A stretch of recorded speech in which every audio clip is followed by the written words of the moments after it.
Ma'am ఇన్ని brushes లో ఏ brush use చేయాలి మ్యామ్? అప్లికేషన్ కి, బ్లెండింగ్ కి, బిగినర్స్ కి ఈజీగా చెప్పండి మ్యామ్ ఐడెంటిఫికేషన్. 3 parts ఉంటాయి: బ్రిస్టల్స్ అండ్ ఫెరూల్, హ్యాండిల్. ఈ ఫెరూల్ అనేది మస్ట్ ఇంపార్టెంట్. మనకి బిగినర్స్ కి ఎక్కువ బ్రషెస్ ఉన్నాయి, ఏ బ్రష్ దేనికి ఐడెంటిఫై అవ్వట్లేదు అనుకుంటే ఫెరూల్ ఒక టిప్ రౌండ్ ఉందనుకోండి, అది బ్లెండింగ్ పర్పస్ యూస్ చేస్తాం.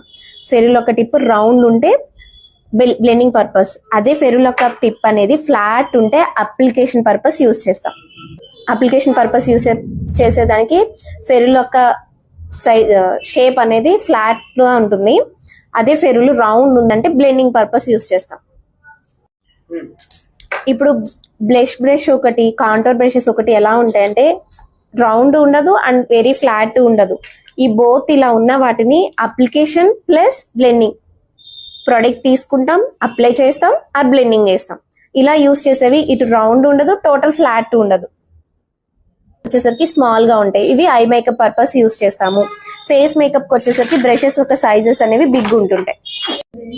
మ్యామ్ ఇన్ని బ్రషెస్ లో ఏ బ్రష్ యూజ్ చేయాలి మ్యామ్? అప్లికేషన్ కి, బ్లెండింగ్ కి, బిగినర్స్ కి ఈజీగా చెప్పండి మ్యామ్ ఐడెంటిఫికేషన్.